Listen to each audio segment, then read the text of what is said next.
I'm sensing a change in the wind, drivers. Do you feel it? Do you sense it? The mega carriers are starting to announce substantial pay raises to help them attract and keep drivers. Now, months ago, the smaller, smarter carriers have already done this, but the mega carriers are just starting to clue in, and I think we're at the very beginning of watching things start to turn around in the trucking industry. You guys know I love small fleets. Well, here's a small fleet just outside of Pittsburgh that's doing it right. Great Lakes Cold Logistics.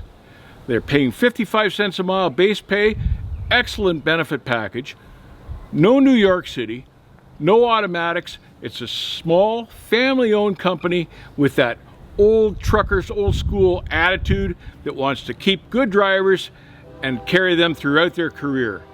Check them out at drivegreatlakes.com. It seems good professional drivers are getting harder and harder to find. They're not a dime a dozen. And the mega carriers are finally starting to clue into this. And they can't find drivers. And I feel so sad for them. Wait, let me try that again. I'll see if I can say it with a straight face. And I feel so sad for them. Seems like what you reap is what you sow. And after years of underpaying their drivers and treating them like slaves, the mega carriers are now having to adapt and change and improve to try to find drivers, because they're desperate for drivers now, but they can't find them. Back in the 70s, when I started trucking, good company truck drivers owned their own homes, we drove nice cars, and things were really good. And then came deregulation in 1980. And that was the start of the mega carriers. And the mega carriers said to the drivers, take a little less in pay right now, because we want to grow. And when we grow, we'll return the favor and give you substantial raises. And the company drivers agreed, and we fell for it. And we waited, and there were no substantial raises. The carriers hung on to the money and just smiled. And driver wages at that point began to go flat, and they were flat for years. And the mega carriers smiled because they were making lots and lots of money, and they were spending it on yachts and mansions and multi-million-dollar salaries for the CEOs.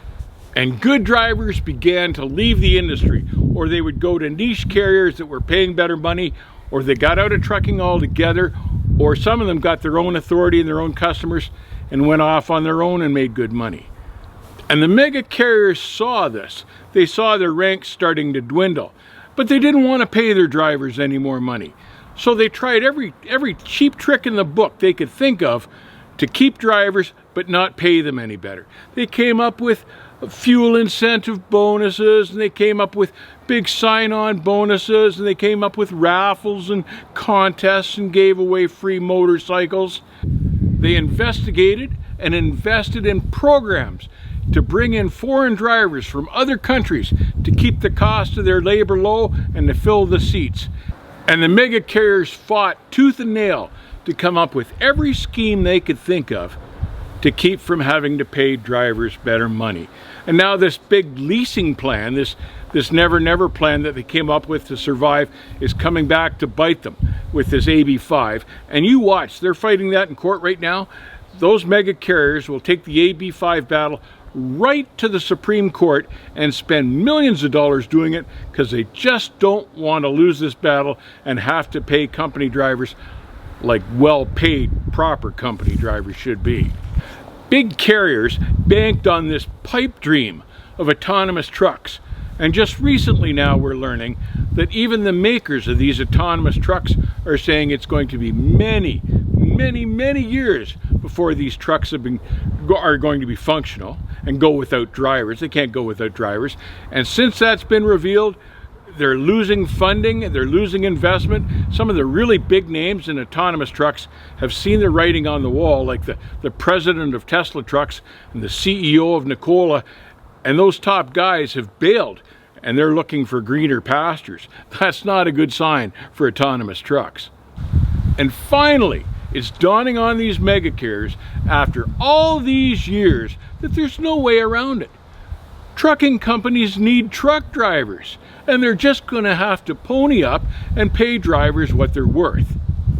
I think the trucking industry is starting to come full circle on this. We're starting to figure out, and they're starting to figure out, that they need us more than we need them, and they're going to have to pay us to get it. And it will come to be that the mega carriers realize that they just have to buy company trucks because this leasing program may end up being illegal anyway. I think I'm just starting to see things come full circle. I think that it's in the wind. The company drivers are going to be in the right place at the right time because these mega carriers just don't have any choice. They've screwed guys long enough and hard enough that the only way you'll work for them is on a legitimate W-2 company scale. So, smile drivers. I think the future is going to be in our favor. Let me tell you a story while I think of it about, I was a company driver driving in the 70s, and I had lots of money to burn. And one of the toys I bought myself, even though I hardly had time to ride it, was a brand new Harley Davidson motorcycle. And it was a pretty nice bike, and in the good weather, I would ride it to work.